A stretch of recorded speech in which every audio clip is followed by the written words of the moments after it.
Item ಯಾವುದೇ ಇರಲಿ try ಮಾಡಿ ಆಚಿ ಚಿಕನ್ ಮಸಾಲಾ. ಹೇಗಿತ್ತು ಸರ್ ನಿಮ್ದು ಮತ್ತೆ ರಾಮಕೃಷ್ಣ ಹೆಗ್ಡೆ ಸರ್ ಅವರ ಒಡನಾಟ? ಅವರಿಂದನೇ ರಾಜಕೀಯ ಶುರು. ಅಲ್ಲ, ಅವರೇ ನಿಮ್ಮೊಂಥರ ಗುರು. ಅವರು ನನ್ನನ್ನು ಕರೆದಿದ್ದು ಹೌದು. ಗೌರಿಬಿದನೂರು ತಾಲೂಕಿನಲ್ಲಿ MLA ಚುನಾವಣೆ 1983ರಲ್ಲಿ ಅವರು ಚೀಫ್ ಮಿನಿಸ್ಟರ್ ಆಗಿದ್ದರು. 85ರಲ್ಲಿ ಯಾವುದೋ ಒಂದು ಕೇಸ್ನಲ್ಲಿ ರಾಜೀನಾಮೆ ಕೊಡಬೇಕಾಗಿ ಬಂತು. ಕೊಟ್ಟ ಮೇಲೆ ಮ್ಯಾಂಡೇಟ್ ಹೋಗೋಣ ಅಂತ ತಿರ್ಗಾ 2 ವರ್ಷಕ್ಕೆ ಚುನಾವಣೆಗೆ ಹೋದರು. ಆವಾಗ ರಾಮಕೃಷ್ಣ ಹೆಗ್ಡೆ ಅವ್ರ ಮೇಲೆ ಚುನಾವಣೆ ನಿಂತಿತ್ತು. ಅವರು ಕಾಂಗ್ರೆಸ್ ವರ್ಸಸ್ ಜನತಾದಳ. ಆವಾಗ ಕಾಂಗ್ರೆಸ್ಸಿನ ವಿರುದ್ಧವಾದ ಇಂದಿರಾ ಗಾಂಧಿ ಅವರ ಪಾರ್ಟಿಯ ವಿರುದ್ಧವಾದ ಪಕ್ಷ ಜಯಪ್ರಕಾಶ್ ನಾರಾಯಣ ಅವರು ಕಟ್ಟಿದಂಥ ಪಾರ್ಟಿ. ರಾಮಕೃಷ್ಣ ಹೆಗ್ಡೆ ಅವರು, ದೇವೇಗೌಡರು, ಬೊಮ್ಮಾಯಿ, JH ಪಟೇಲ್ರು, ದಿಗ್ಗಜರು, ರಾಚಯ್ಯನವರು ಇವರೆಲ್ಲ ಮುತ್ಸದ್ದಿ ರಾಜಕಾರಣ ಇದ್ದಂಥ ಪೀರಿಯಡ್ನಲ್ಲಿ ಆಗ ನಾವು ಮುಖ್ಯಮಂತ್ರಿಗಳಿಗೆ ಏನು ಅನ್ನಿಸ್ತು, ಈ ಸತಿ ಚುನಾವಣೆನ ಬರೀ ಸೀನಿಯರ್ಸ್ಗೆ ಕೊಡೋದು ಬೇಡ, ಒಂದು 15-20 ಜನ ಯಂಗ್ಸ್ಟರ್ಸ್ನ ತರೋಣ, ವಿದ್ಯಾವಂತರನ್ನ, ಬೇರೆ ಬೇರೆ ಫೀಲ್ಡಲ್ಲಿರೋರನ್ನ. ಯಾಕೆ ನನ್ನ ಹೆಸರಿನಲ್ಲಿ ಚುನಾವಣೆ ನಡೆಯುತ್ತೆ, ಗೆದ್ದರು ಗೆಲ್ಲಿ ಅವರು, ಆ ಲೆಕ್ಕದಲ್ಲಿತ್ತು. ಅಂಥ ಟೈಮ್ನಲ್ಲಿ ಕಲಾವಿದರಿಗೂ ಯಾರಿಗಾನ ಕೊಡಬೇಕು, ಸಾಹಿತಿಗಳಿಗೆ ಅಂತ ಮನಸ್ಸಿಗೆ ಬಂದಿತ್ತಂತೆ. ಅಂಥ ಆಕಸ್ಮಿಕ ಅಂತ ಹೇಳಿದೆ. ಆ ಗೌರಿಬಿದನೂರಿನಲ್ಲಿ 5-6 ಜನ ಆಸ್ಪಿರೆಂಟ್ಸ್ ಕಿತ್ತಾಡ್ತಾಯಿದ್ರು ಸೀಟ್ ತಗೊಳಕ್ಕೆ.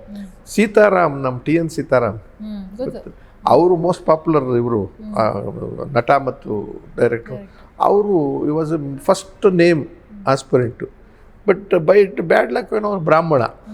ಅಲ್ಲಿ ಬ್ರಾಹ್ಮಣ ಪ್ರಶ್ನೆ ಬರೋದಿಲ್ಲ. ಅಲ್ಲಿ ಟಿಕೆಟ್ ಕೊಡುವಾಗ 5 ಜನದ ಕಿತ್ತಾಡ್ತಿರ್ಬೇಕಾದ್ರೆ ಇವ್ರ ಹೆಸರೇ ಫಸ್ಟು. ಆಗ ಅವರು ಸಾಹಿತಿ ಬ್ರಾಹ್ಮಣರು ಕೊಡ್ಬೋದು ಅಂತ ಪ್ರಶ್ನೆ ಬಂದಾಗ ನಾನು ಅಲ್ಲಿ ಇನ್ನೊಂದೇನಿತ್ತು ಅಂದರೆ ಅನಂತ್ ನಾಗ್ ಶಂಕರ್ ಆಲ್ರೆಡಿ ಹೆಗ್ಡೆ ಅವ್ರ ಜೊತೆ ಸೇರ್ಕೊಂಡು ಪ್ರಚಾರ ಮಾಡ್ತಿದ್ರು ಈ ಪಾರ್ಟಿ ಬಗ್ಗೆ.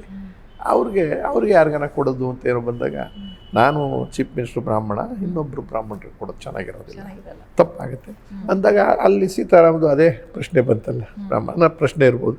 ಇನ್ನು ವಿಕ್ರಾದವರು ಒಂದಾಗಲೇ ಇಲ್ಲ. ಅವರು ಕೊನೆಗೇನಾಯಿತು, ಯಾರಾದರೂ ನೀವು ಒಬ್ರಿಗೆ ಹೇಳಿ ಟಿಕೆಟು ನಾನು ಕೊಡ್ತೀನಿ, ಅದು ನೀವು ಇಷ್ಟು ಜನ ಕಿತ್ತಾಡಿದ್ರೆ ಯಾರಿಗೆ ಕೊಟ್ಟರು 4 ಜನ ಸೋಲಿಸ್ತೀರಾ, ಈ ಥರದ್ದೆಲ್ಲ ಬಂದಾಗ ಮುಖ್ಯಮಂತ್ರಿಗಳು ಹೇಳಿದ್ದೆ ಅವತ್ತಿಗೆ. ಅದು ನಾನೆಲ್ಲ ಮದ್ರಾಸ್ನಲ್ಲಿದ್ದೆ, ನಾಗಾಭರಣದ ಪಿಕ್ಚರಲ್ಲಿ ಶೂಟಿಂಗ್ ಮಾಡ್ಕೊಂಡು, ಅಂಬರೀಷು, ಶೇಖರ್ ನಾಗವ್ರದ್ದು ಯಾವುದು, ಅಲ್ಲಿಗೆ ಫೋನ್ ಮಾಡಿ ಕರೆಸ್ಕೊಂಡು ಜಂಪ್ ಮಾಡಿ ಹೇಳ್ತೀನಿ, ಅದೆಲ್ಲ ಹೇಳಿದ್ದೀನಿ. ಸಡನ್ನಾಗಿ ಖುದ್ದನ್ನ ನನಗಿಷ್ಟ ಇಲ್ಲದೆ ಇದ್ದರು ಅಲ್ಲಿಂದ ಶಂಕರ್ ನಾಗ್ಗೆ ರಾಮಕೃಷ್ಣ ಹೆಗ್ಡೆ ಅವ್ರು ಫೋನ್ ಮಾಡಿ ನನಗೆ ಫೋನ್ ಮಾಡಿ ಅರ್ಜೆಂಟಾಗಿ ಬಾ ಅಂತ, ಗಾಬರಿ ಆಗಿ ನಾನು CM ಫೋನಿಗೆ ಬಂದುಬಿಡ್ತಲ್ಲ ಯಾಕಪ್ಪ ಅಂತ, ಟಿಕೆಟ್ ಕೊಟ್ಟಿದ್ದೀನಿ ಬಾ ಅಂತ. ಅವ್ರು ಏನು ಟಿಕೆಟ್ ಇದು, ನಾನು ತಾಲೂಕ್ ಪಂಚಾಯತ್ ನಿಂತಿಲ್ಲ ಅಂತ ಗಲಾಟೆ. ಶಂಕರ್ನ ಹೋಗಿ ತಿಳ್ಕೊಂಬೋಗು, ಆಮೇಲೆ ನೋಡ್ಕೊಳ್ಳೋಣ ಏನಾಗಿದೆಯೋ ಅಂತ ಶೂಟಿಂಗ್ ಬ್ರೇಕ್ ಮಾಡಿ ಮದ್ರಾಸಿಂದ ಕಳಿಸ್ಕೊಟ್ರು. 15-20 ದಿವಸದೊಳಗಡೆ ಅನಿವಾರ್ಯವಾಗಿ ಇಷ್ಟ ಇಲ್ಲದೆ ಇದು ನಿಂತ್ಕೊಂಡು MLA ಆಗೋಗ್ಬಿಟ್ಟು. Ramakrishna Hegde is the right ಮನುಷ್ಯ. ಆವಾಗ ಶಂಕರ್ನ, ನಾಗರಾಜ್ ಮೂರ್ತಿ, BL ಶಂಕರ್ ಅಂತ ಇಲ್ಲೆಲ್ಲ ಇದ್ದರು. ಸೀತಾರಾಮ್ ಅವರು ನನ್ನ ಜೊತೆಗೆ ಏಜೆಂಟಾಗಿ ಕೆಲಸ ಮಾಡಿದ್ರು.